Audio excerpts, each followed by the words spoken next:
철근 콘크리트 손상 및 보수 기술, 첨단 보수 기술에 대해서 간단히 소개를 좀 드릴까 합니다.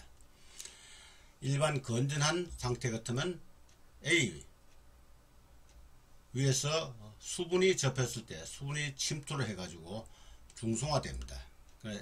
CaOH2가 CaCO3가 되면은 중성이 되면은 폐하가 떨어집니다. 폐하가 10이 떨어지면 중성화됐다고 얘기합니다. 중성화된 것이 철근에 도달하게 되면은 갑자기 철근에 부식이 되면서 팽창하면서 C번 같이 콘크리트가 떨어져 나갑니다. 그러면 D 같이 이렇게 있을 때 보수를 어떻게 하느냐? 손상부를 기준으로 해서 푹 파가지고 에폭시 도장 4번은 뭐냐면 F에서는 4와 같이 철근에다가 에폭시 도장을 하고 수지 도장을 하고 5번 고 알카리성 몰타를 채우고 6번 방수 도장을 하는 것이 지금 현재 이루어지고 있는 보수법이 되겠습니다.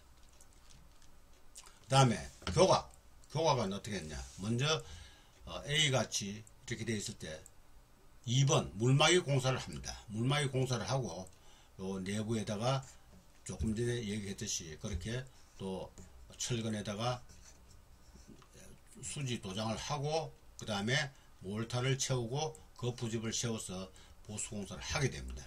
그리고 난 뒤에 충격을 방지하기 위해서 6번 같이 충격 방지 시설을 하는 것이 현재 우리가 교각에 대해서 기본적인 보수 기술입니다. 이 첨단 기술은 뭐냐면은 손상부 정리를 하고 철근 방식 처리를 하고 그 다음에 거푸집을 설치해서 콘크리트 탓을 하고 거푸집을 철거하는데 요걸 어떻게 하냐? 이렇게 하면은 1번 같이 1번에 보수 조정을 하게 되면은 그것이 굉장히 전위가 높아지게 되면은 그 주변에 보수 안 된 부분 간에 전위차가 생기게 됩니다.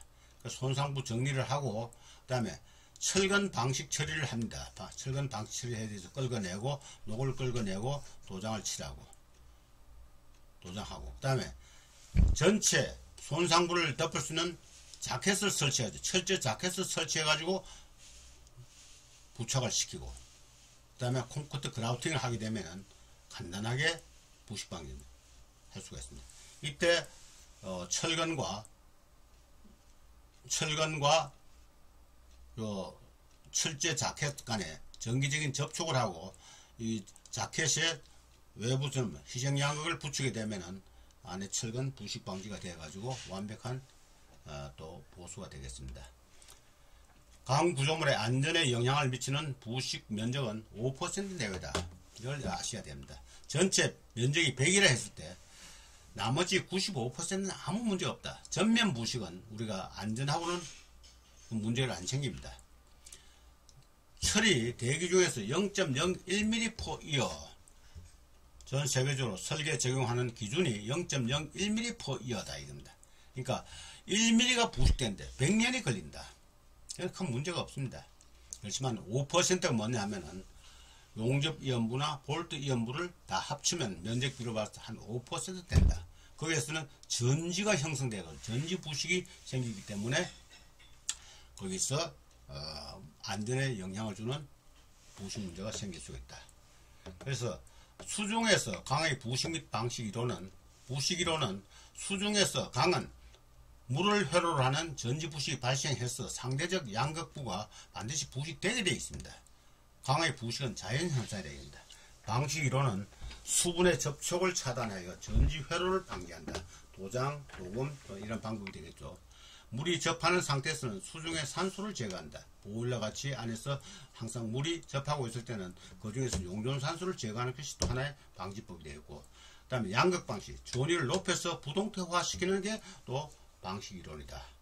전위, 음극 방식, 전위를 낮추어서 안정화시키는 또 기술이 또 방식 이론이다.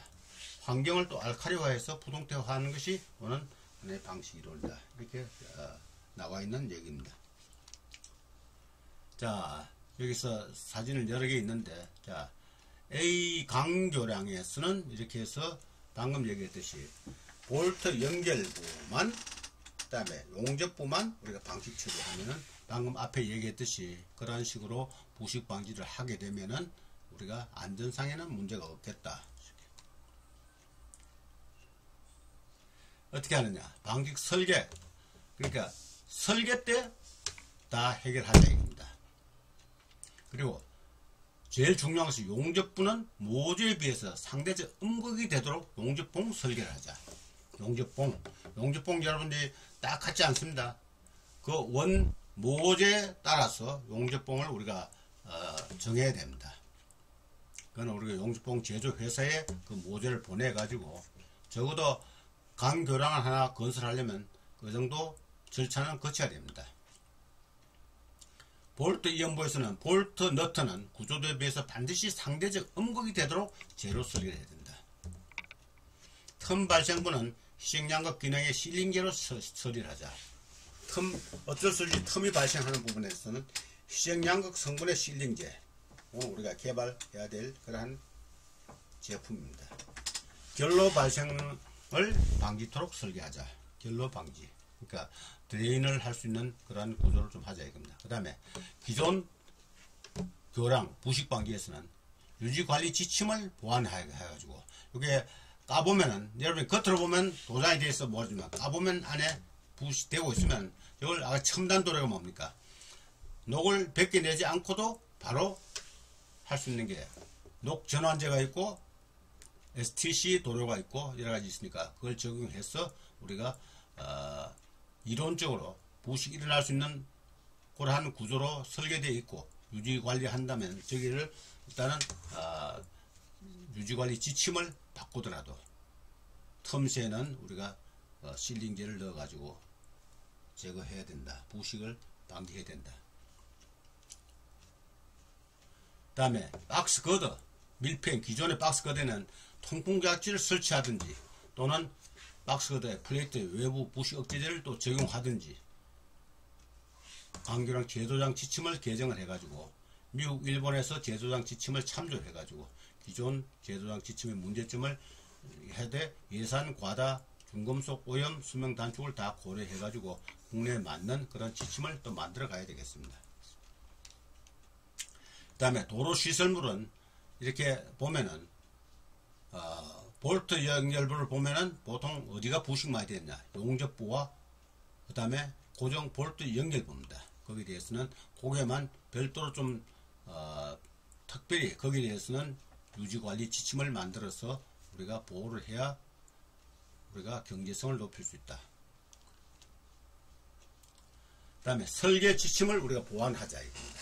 볼트는 구조조에 비해서 상대적 음극이 되도록 반드시 제로 설계를 하는 그 규정을 넣고 용접부는 모듈에 비해서 상대적 음극이 되도록 용접봉 설계를 규정을 넣자는 얘기입니다. 프렌지 연결부는 틈새는 희생양극 실링제로 실링 처리하도록 우리가 지침을 넣고 또 R&D 과제를 하든지 해서 희생양극 실링제를 개발하자 이 얘기입니다. 그리고 유지관리도 마찬가지. 이게 진단에 해서 부식 진단을 해서 그에 맞는 우리가 유지관리 지침을 만들어 쓰자. 그것이 중요한 일입니다. 유류 탱크 기존의 탱크 방식 지침 도장 수지 라이닝 막 이중되어 있는데 이것을 우리가 역사가 깊은 미국이나 이는 외국에서 시행착오를 거듭해서 지금 최근 우리가 가장 좋은 방안, 우리 국내에 맞는 그러한 구조를 우리가 참고해서 국내와 부식 환경이 비슷한 나라에서 하고 있는 방법을 일단은 우리가 따르는 게 좋습니다. 배관 보십시오. 이게 어떻게 하느냐. 부식 억제제, 여기는 문제점들이 나 있으면 부식 방식 전문 기술자들한테 용역을 맡겨가지고 기존 시설물에 대해서 유지관리 지침을 또 만들고 또 설계 지침을 보완하고 하는 것은 부식 전문가들이 또 해야 될 과제들입니다. 요거는 동관에서 발생되는 부식 문제들을 우리가 어떻게 하느냐. 이또 마찬가지 부식 전문 방식공학을 전공한 사람들이 연구를 해서 이것을 하도록 하는 것이 외국 지침을 가능하면 참조해가지고 국내 실정에 맞게끔 우리가 보완을 해서 해야겠다. 다음에 배관 부식. 이걸 뭐냐면 땅속의 배관에 대해서 부식이 있으니까 이것도 부식 문제는 부식 방지 전문 기술자한테 맡겨가지고 진단을 하고 그 대책을 찾는 게 좋겠다. 건축물에 들어가는 배관도 마찬가지 다 이유가 있고 어디가 그 도면만 보면 어디에서 부식이 일어날 수 있겠다. 부식을 전공한 사람들한테는 그게 가장 기본적인 데이터가 있으니까 그걸 이용을 하자는 얘기입니다.